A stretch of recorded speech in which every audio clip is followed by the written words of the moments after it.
两位，干掉你，我就是大巫祭最喜欢的弟弟。你就是想当老大是不是？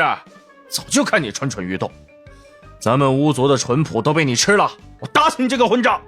大法师嘴角轻轻抽搐，当下一言不发，身影自空中消失，几乎同时出现在了两位巫族高手背后，两记手刀对准他们的脖颈，吧唧砍了下去，砰砰两声闷响，这两个全然没有注意到背后的男人直接被封了神魂，身形缓缓仰倒，被大法师收入袖中。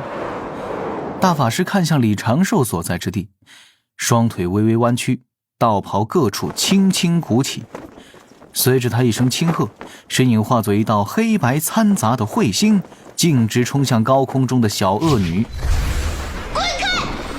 长发从浅红化作了血色的恶念少女，扭头厉笑，一条条玉臂晃动，甩出10数道血矛，远远砸向冲来的大法师。大法师此次却并未记起太极图，极快前冲的身影瞬间停顿，长发与道袍齐齐朝着前方飘动。他左手背负于身后，右手并起剑指，指尖阴阳二气环绕，凝出了一把黑白相间的器剑。脚踏八卦步，翩若人龙影，长袖飘舞之间，大法师的身形在空中留下了道道残影，手中器剑看似只是简单的几个撩拨前刺，举手投足却带着玄妙自然的高深道韵。一根根血毛炸碎，大法师身形几次闪烁，已经逼近那恶念少女100丈范围。后者发出宛若凶兽的低吼，11条手臂各自握住一只长矛，与大法师在空中爆发激战。正此时，李长寿的脚下出现了一口漩涡，阴阳二气迅速汇聚，却是太极图开辟出了一条乾坤通路。李长寿并未立刻退走，反而低头看着手中正提着的这七情化身之玉。长庚，先出去了。大法师传声入耳，李长寿立刻点头答应。略微犹豫，李长寿决定还是让玉之分身继续留在此地，牵制已经近乎暴走的小恶女。他手指点在七情之玉的额头，低声道：娘娘多保重，我会尽快做好一切准备，回来助娘娘一臂之力。言罢，李长寿将手中提着的女子用力朝着远处一扔，这玉之化身双眼睁开一条缝隙，嘴角露出清淡温柔的笑意。但是玉之化身浑身轻颤，鼻尖发出了一声略带痛苦的轻哼，目光满是茫然。他看到李长寿先是一愣，随后表情就变得有些惊恐了，转身化作烟雾砰的炸散，口中还破口大骂：你还是不是神灵？混蛋！李长寿还没有来得及回答，身旁人影一闪，却是大法师施展乾坤遁术赶来。大法师此刻也不说话，左手摁着李长寿的肩膀，两个人齐齐坠入下方的漩涡，右手对着上方一挥，乾坤通路瞬间坍塌。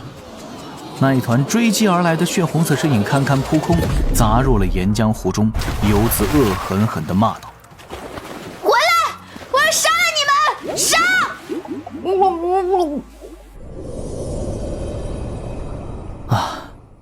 总算是出来了。李长寿刚刚感应到各地指导人的存在，他与大法师现在已经在了6道轮回盘之外，处于轮回盘的左上方。两个人默契十足，同时隐藏身形，并未惊动任何人。师兄，咱们先去18层地狱下方，给这两位阎君洗洗心神。善。大法师抬起右手，看着右手正在轻轻颤抖、有点红肿的指尖，笑道：后土娘娘的实力这些年当真提升了许多，这还只是化身呢。啊，师兄，怎么不用法宝？想这样能帅气些。其实啊，刚睡醒，忘记还带着乾坤尺来着。他头顶旋转的玄黄塔托在掌心，心底呼唤着塔爷，却是一直得不到回应。李长寿忙问：师兄，塔爷这是怎么了？大法师笑而不语，手指点在小塔上，让这滴溜溜旋转的小塔顿时静止。小塔轻轻颤了几下，在塔底喷出了一股浑浊的玄黄气息。塔爷的灵念再次与李长寿的心神连通，在李长寿心底用一种痛快、享受、解脱的情绪喊出了一声爽。片刻后，18层地狱最底层，有大法师与太极图出手，两个人无声无息地过了18层地狱，像是邻居串门一样，轻松地穿过了49重大阵禁制，抵达了泪湖。刚来此处，李长寿心底有些微恶念瞬间消散，一股莫名的悲伤泛出心海。在湖心处的小哀悠悠一叹，低声念着什么，在那儿继续趴着动都没动。更换姿势又能怎么样呢？只不过是让空荡荡的心得到一点点不应有的慰藉，而这慰藉顷刻也会消失，只留下更深沉的悲伤罢了。这是小哀说。这一次，李长寿和大法师并未靠近小哀，只是在湖边将楚江王和秦广王两位地府大佬给放了出来，解开禁制。本来被恶念侵袭、喊打喊杀的两巫，在此地一出现，又再次扑到了一起。但是四只拳头刚刚攥起，还没有落到彼此的身上，两个人瞪着的双眼突然被泪水掩盖，眼泪吧嗒吧嗒就落了下来，禁不住抱头痛哭。李长寿见状继续思索，将这般情形记了下来。后土娘娘的七情化身中，若论战斗力，爆发后的小恶女与尚未出世的一点就爆怒之化身当属最强之列，但是七情共鸣力最强的还是小哀。后土娘娘将小哀甩出6道轮回盘，并不只是因为小哀会自我坍塌，不会去搞出什么麻烦事，也是因为小哀太强了，很容易让其他6情化身受影响，从而产生不可估量的后果。后土娘娘此刻也在受七情化身的侵蚀，尤其是受小哀的侵蚀最强。大法师捏着自己的手指开口问：长庚，我睡着后发生了何事？李长寿的眼神顿时就变得无比的幽怨，大法师仰头大笑2声，略微有些尴尬。七情之力，防不胜防。师兄啊，你是真的强，被打飞都不带醒的。李长寿叹了一口气，将大法师睡着之后自己与玉之化身的对决简单的说了一遍。我趁他被自身反噬，心神出现空档的瞬间，元神之力冲了进去，果然找到了后土娘娘。娘娘被困在了七情之中，七情化身既是枷锁，也是囚笼。哦，详细说来。是。李长寿答应一声，与大法师一同在泪湖边缘打坐，开始细细讲述。当时他指尖点在玉之化身的额头，元神之力涌入，自身撞入了一片星海。那并不是真正的星海，而是一片幽静的深渊，头顶漂浮着6道轮回盘投影出的星河，星河的余晖便是此地唯一的光源。李长寿感觉自己仿佛在不断的下坠，又在下坠中听到了轻轻的抽泣声。他循声而去，口中不断的呼唤着后土娘娘，总算是寻到了自己此行的最关键人物大德后土。看到后土的身影，李长寿心里是一揪，这种情绪只出现过一次，那是在师父还没渡劫时。有一次师父酒后躲在草屋内痛哭。后土娘娘她身着简单的朴素白裙，蜷缩在一片星海中，身周环绕着4颗光球，那光球正在不断地从她瘦弱的身子上汲取力量。这应该是尚未出世的4情化身。娘娘，娘娘！李长寿的心底呼唤着。晚辈太清弟子奉老师之命前来相助。那蜷缩的身影丝毫没有回应。李长寿接连呼唤10几声都没有得到半点应答。仔细感应，此刻后土娘娘的七情其实十分的活跃，她只有很少的欢喜，很少的爱意，却拼尽全力努力地压制着怒、惧、恶、欲，又放任悲哀侵蚀自己。因为悲伤是自己品尝的苦酒，不会影响到6道轮回盘运转，但悲之侵袭又让他宛若在深渊中不断的下坠，不断下落。后土娘娘本身虽然没有小哀那般绝望，但是此刻也被一股沮丧且无力的情绪包裹着。李长寿突然感觉到此地对自己的排斥之力，显然是玉之化身已经开始恢复念力了，开口的机会甚至只有2、3次。李长寿必须得到后土娘娘的回应，必须问如何才能帮上后土娘娘。没办法了，只能发起灵魂拷问。娘娘，您还记得血海旁的玄都大法师吗？依然没有回应，显然在后土娘娘心底，自家师兄并不是什么重要人物。太清圣人跟您的约定，您还记得吗？依然没有应答。后土娘娘似乎根本就没有听到李长寿的呼唤。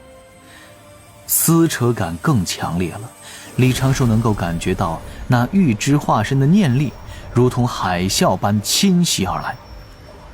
因为道境上的差距，李长寿此时很难抵挡，即将被挤出此地。这一瞬，李长寿的心神运转到了极致，眼前浮现出了几个选项，这些选项都是自己能够想到的有可能引起后土娘娘注意的话语。他可以言说巫族此刻人丁凋零，有妖族用巫族魂魄炼制灭人剑之事激发后土的怒火，也可以拿地府阴司即将并入天庭编制之事做文章，更能够直接夸大其词，当场造谣说巫族即将被杀光了，地府要被攻破了等等。